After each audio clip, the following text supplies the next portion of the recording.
Everybody, welcome to How to Make Films That Influence People with Peter and Andrew, where we normally talk about our own approach to screenwriting and filmmaking, discuss great works of cinema, and blasphemously imagine how they could be remade. But this week, we'll actually be doing something a little bit different.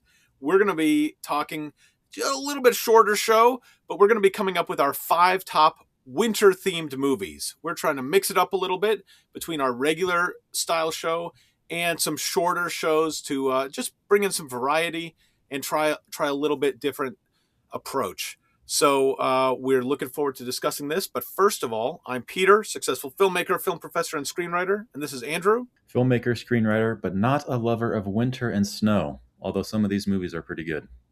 All right.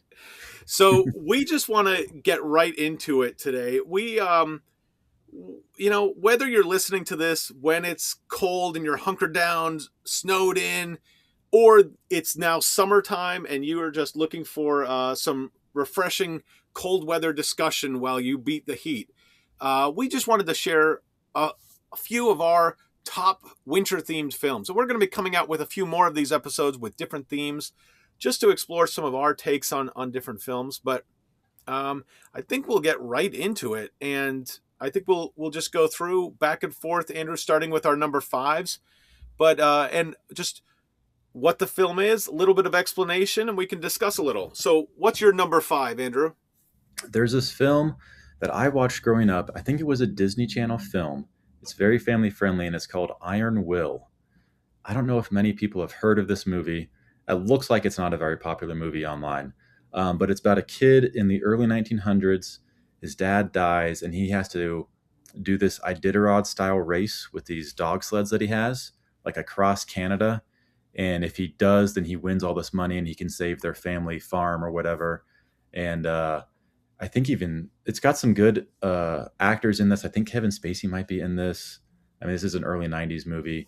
But this kid in this movie, I always liked, it's all takes place in the snow with the dogs. And it's just him up against the elements out in the wilderness of the snow, trying to make it. And Iron Will being like he's got this will to survive and to make it all the way to the end. There's a few different twists with people trying to stop him and who he helps out. But it's like a very feel-good, happy ending movie. And I don't know that, I would say this is one of the best movies ever made. But for me, it's a very nostalgic movie that I think of when I think of snow and winter. As I was thinking about this, being in the northern hemisphere, Christmas comes in the winter time, and so a lot of like winter movies, like there's a lot of overlap between winter and Christmas. Right. I'm not sure how you approach this, but I was trying to intentionally not choose Christmas themed movies. Did you include any Christmas themed movies? I don't think I did. No. Okay. Not Christmas. No. And then what I discovered as I was trying to intentionally not do Christmas is that most of my winter themed movies then were pretty dark and like gloomy. And it's like that's the one thing that you have going for you in the wintertime is Christmas. So my number 5 is the film The Thing from 1982, Kurt Russell, science fiction movie with sort of people working on this base in the snow, and this alien creature sort of starts taking over. And I haven't watched this in a number of years, but I just remember it being such a good, contained, thrilling, scary, but it's just riding that line between thriller and action and horror. And I thought it was just really, really creative use of both this kind of sci-fi idea, but also just snow and cold and winter. And I guess it's set in Antarctica, so that might not necessarily need to be winter. But from my perspective, it's just like sort of like Do the Right Thing has all of this, all these different elements going on, and it's the height of summer. I feel like The Thing, it's like all these crazy situations going on, and it's like so cold.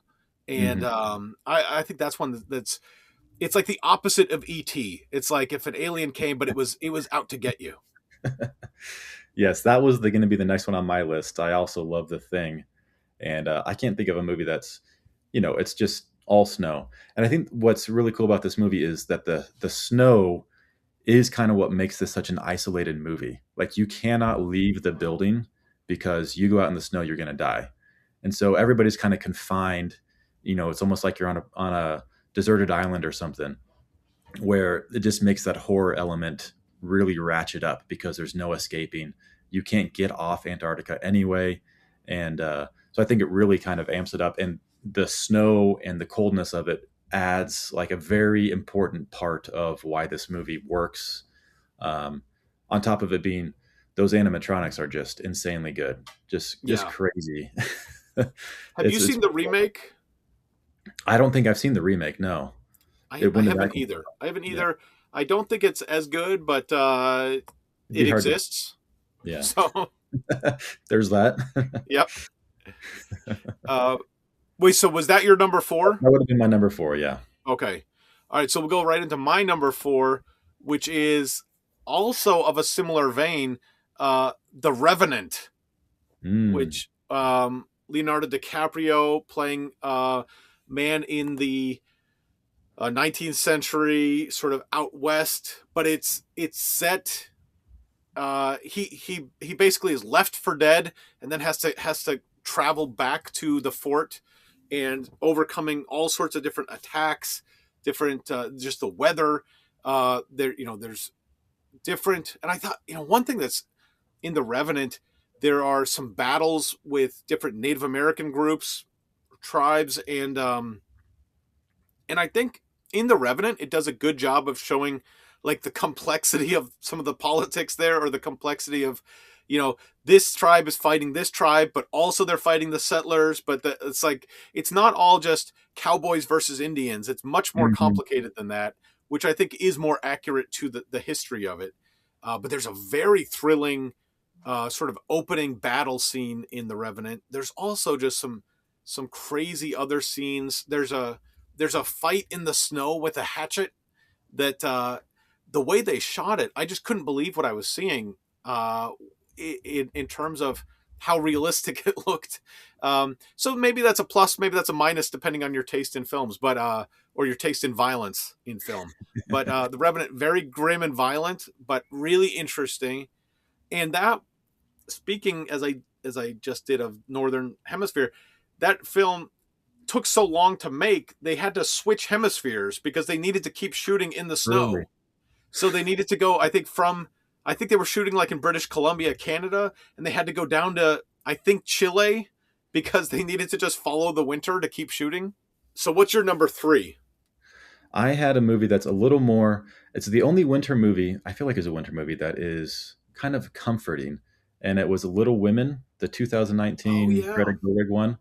I know the whole movie doesn't take place in winter, but it seems like most of it is. This whole movie kind of takes place around. I mean, Christmas is part of it, but I don't think that's the main thing here. Um, but kind of living in this, these small towns, and there's snow everywhere. When I picture this movie, there's just snowing, and they're going between houses, and I guess the story doesn't really depend on the snow being there, but I think this is a really well done movie. I've seen other versions of Little Women that didn't hit me as hard as this one. I think Greta Gerwig really just was masterfully done in how she directed this movie, and the acting was top notch, as with the other ones as well. But this one, for some reason, just really stuck with me, and I considered it one of like the best movies of that year that it came out. Really enjoyed it, even though I'm not a huge fan of the story. I just liked how this was presented, and it is kind of a comforting, like a happy winter movie, as opposed to many of the other movies, which winter movies, which are not. So All right, good one, good one.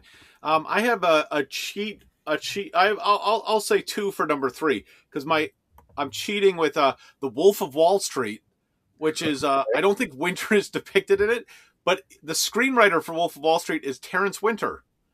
oh, there you go. So there you go. So Wolf of Wall Street, really fun look at depravity and sort of penny stock Jordan Belfort, just Hmm. Leonardo DiCaprio and Jonah Hill, just really going all out. Martin Scorsese directed Wolf of Wall Street, very fun, but it's also like it's so fun that you I think it's very intentional in doing this, but it feels like you're having a lot of fun watching it while you're also watching terrible people do terrible things. And I think part of the idea is that like you are sucked into their sphere, and that's I think very intentional by Martin Scorsese and Terrence Winter to Yep. have you be sort of complicit in their crimes by looking at them as so cool. The other, if we're not going to cheat, I would say Empire Strikes Back. The Hmm. opening battle on Hoth ice scene, which to me is the sort of lasting. That's That's the the end of scene, the especially movie. because it's right at the beginning of the movie. I watched that so many times as a kid, and just seeing the big walkers in the snow. That I think. So I guess those are my. I guess I'm cheating, but that's my number three would be Wolf of Wall Street and Empire Strikes Back. I was going to say Empire Strikes Back is my. It's not a winter movie, I guess, but that opening scene just feels like it at least should be considered as like that scene is such a good winter scene. If you're going to think of a scene that takes place in the snow, there's not many better scenes than that opening Empire Strikes Back. So good. My number two, I have The Shining, and Oh, I feel like winter is very central to this movie. The fact that they go up and they are stranded, kind of snowed into this hotel and it's empty and they're watching it. And you just kind of have, it's kind of similar to the thing where you can't escape. You're kind of all just locked into a place and you just watch somebody just psychologically unravel and go insane from staying in this place so long. And it becomes a horror movie that is kind of inescapable because of the snow blocking everybody in. But I really liked this movie. I thought it was great performances and winter being just a central part of what this movie is. oh man, I'm 5 days into school being canceled with a snowstorm, so I can relate to the being trapped, going crazy, cabin fever. Absolutely, there you go. Uh, my number two is Wind River, which is from Taylor Sheridan, writer of Sicario. In Wind River, Jeremy Renner plays he's like a wildlife hunter who like fish and wildlife ranger or something who normally is there to like hunt wolves, but a young woman is found dead on I think a reservation, and so a lone FBI agent comes to investigate, and she needs help. So he helps her, and the two of them have to investigate. And it's just this sort of mystery story of what happened, but it's all happening in the height of winter on in Wyoming. And there's one in just like Sicario, the tense border crossing scene. There's a there's a super tense scene out in the snow at this mining camp that is it's just such well written sort of taught what's going to happen, who's going to act first. The movie is good in general, but it's worth watching just for that scene alone, I would say. I have not seen this movie, but that sounds like a like if it's I didn't realize it was Sheridan who wrote it as well. So that could be really interesting. And Wyoming in the wintertime is just the epitome of winter anyway. What a Oh, it's wilderness rough, out it's rough. there. All right. So my number one, when I think of winter, I think of this movie, and it is Fargo. Uh, and it is just snow the whole time, snow everywhere. It's a Coen Brothers kind of like a little bit of detective story. I do think it's comedic. I think there's funny parts to it, but I also think a lot of this movie is benefited by the snow, this like isolating feeling, the things getting lost in the snow, a car getting like the snow drift covering a car. There's a scene at the kind of towards the end of the movie with the wood chipper. And there's something about blood on snow that is just so like if it wasn't on the snow, I don't think it would hit as hard. And so I think this movie really benefits from well being in Fargo, being with these people that kind of look at the winter, this really brutal winter, and they're just kind of indifferent to it like yeah that's just how it is, and then like these crazy brutal crimes and the detectives are also the same feeling towards it, just like this is just how it is, you know, they don't nothing none of this brutal like aspects of their world are that big of a deal.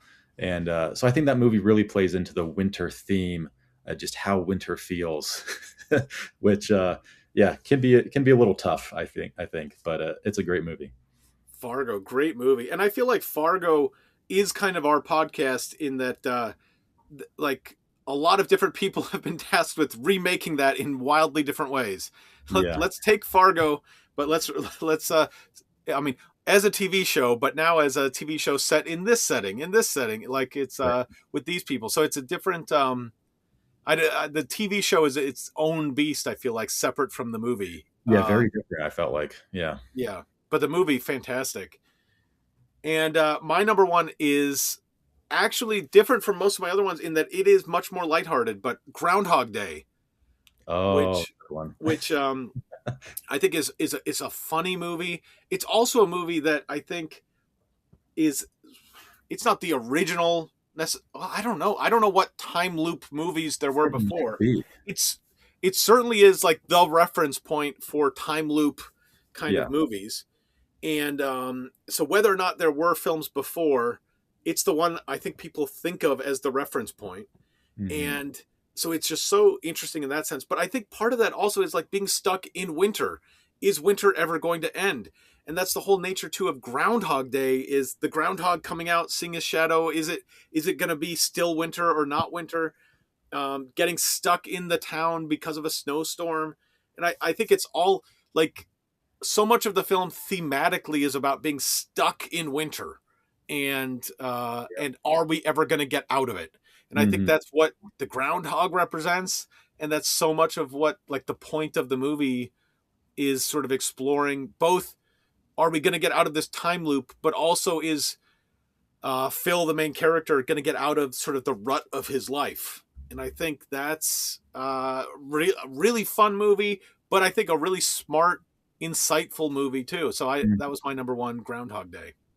That's true. The fact that it takes place in winter, it's like, is spring ever going to come? Is anything ever going to change? That whole idea, that's really a winter themed movie.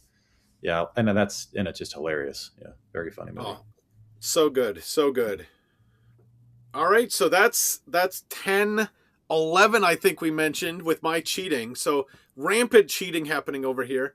But those are some great winter movies. Whether you are trying to survive a winter storm or trying to cool off in the heat, you could also listen to this in the spring or fall just for fun because we're so interesting, I guess. But Yeah, why not? why not? But that's the idea. We will be coming back with more of these, and we look forward to sharing more of our thoughts on top fives of different films, but also getting back to our regularly scheduled content, looking at films, how they could be remade, blasphemously imagining that, and our approach to screenwriting and filmmaking in general. There we have it. Thanks for joining us for this episode of How to Make Films and Influence People. Check us out at howtomakefilmspodcast.com, and we'll see you next time.